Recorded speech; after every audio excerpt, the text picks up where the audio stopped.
makita nyo sa background ko, sa likod, walang walang customer. So, gagawa na lang muna tayo ng beef kofta. So, ito na yung mga ingredients. So, narito ang mga ingredients natin sa paggawa ng beef kofta. So, ito ang ating beef mince, giniling na karne ng baka. Siyempre, garlic and onion. Ang ating parsley. Ang ating salt, black pepper, paprika, at ang sikretong malupit ng ating 7 spices. So, simulan na natin. Wala tayong gagawin kundi paghaluin lang itong mga ingredients na to, then igigiling ulit. Ganun lang kasimple. Igigiling, then ipuporma mo na kung gusto mo na bilog or gusto mo na sa stick, or pwede rin na isa-isahin mo na pahaba, depende na sa'yo. Pero ito kasi, ang beef kofta kasi, ito yung version ng sa Pilipinas natin, yung mga meatballs. So napakasarap niya. Actually, ilang beses ko nang trinay with the twist. Nilagyan ko ng red bell pepper, nilagyan ko ng carrots. Sinubukan ko yung mga yon para at talagang napakasarap.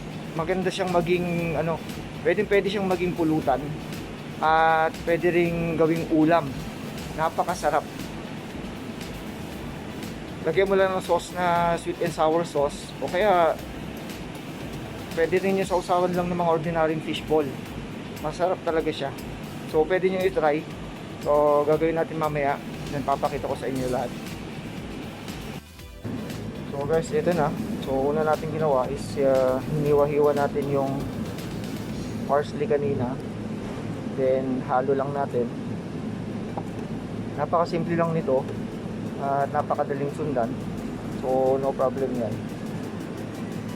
Okay, halo lang natin. Then lagyan natin ng konting asin.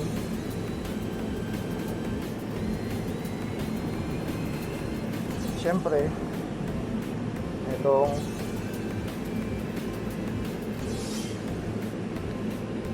ating black pepper o paminta. Lagyan natin siya ng paminta. Nasa sa inyo na yan kung tansyahan na lang. Kasi sa amin, ito na to tagal na namin ginagawa. So tansyahan na lang by kilo. Kung depende sa kilo ng karne, kung ilang kilo, so tatansyahin mo na lang. Then lagyan natin ng konting paprika. Actually yung paprika, wala namang gaanong wala naman siyang gaanong epekto sa ating sa lasa ng karne. Bale, pagpakulay na lang halos yan So ito naman yung 7 spices. So makikita nyo dun sa base dun sa picture, 7 spices talaga siya. Kasi yung mga spices andyan na halo-halo. So ito, isa sa pagpapalasa. So napakasarap niya. Hindi ako gumagawa ng kofta na wala tong 7 spices Kasi talagang iba yung lasa. Napaka malinamnam ng lasa. Huling-huli mo yung lasa ng isang meatballs. So ito, meatball, Arabic version to, di ba? Ganito yung pagkakagawa ng kanilang meatballs. So sa tagal ko dito, 3 years ko dito sa Qatar, wala namang nagrereklamo dun sa pagkakatimpla ko. And ayun nga, gusto naman nila, papaubos naman namin lagi. So pause ko muna at igigiling muna natin to.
lang.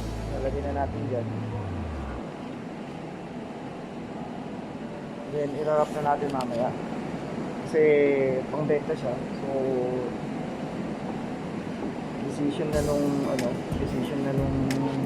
customer kung anong shape yung gagawin niya. Kung gaano kalaki, gaano kaliit. Basta siya, yung customer na bahala kung ano yung style yung gagawin niya dito sa kanilang beef kofta. So ako, gagawin ko talaga tong business once mamuwi ako sa Pilipinas.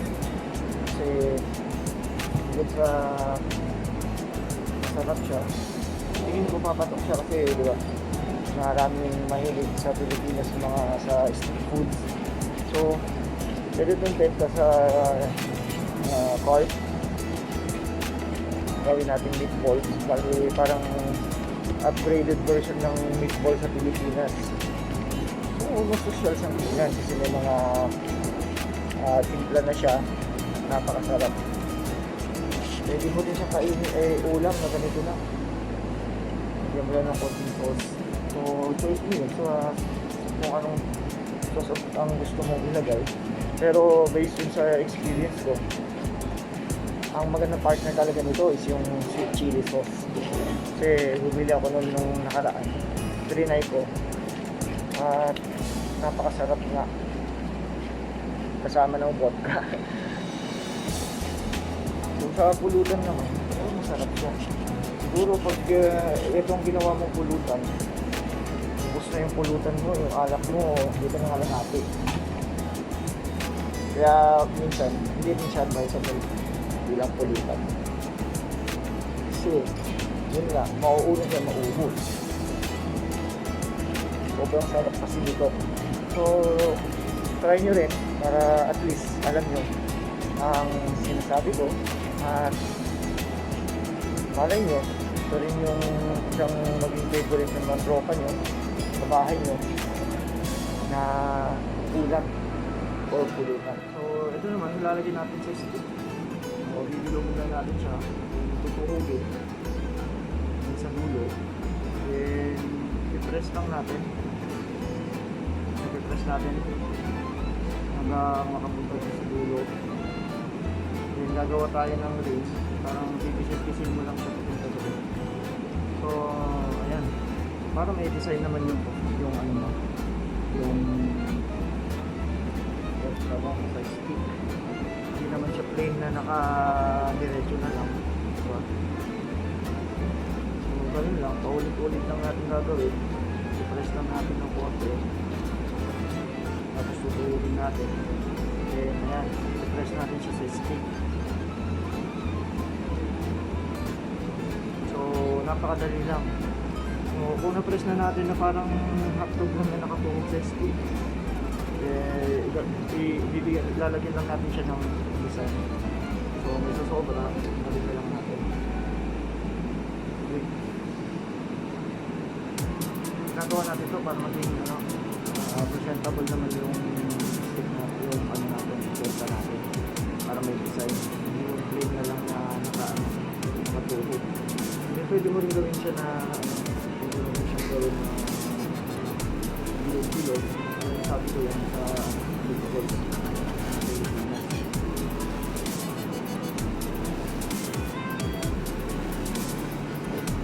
Dito napakadali lang nung pagbuhaluin nyo na.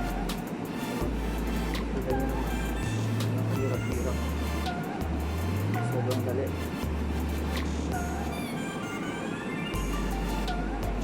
So, din lang ang procedure. Ulitin mo lang siya. Huwag ka ng bilog. Ulitin mo. Then, malibot mo dun sa stick mo. So, parang ganito. Then, i-press mo lang siya. Nakasunod na press. Then, ganito lang. Thumb siya dyan. So, ito na yung kofta natin na ginawa kanina.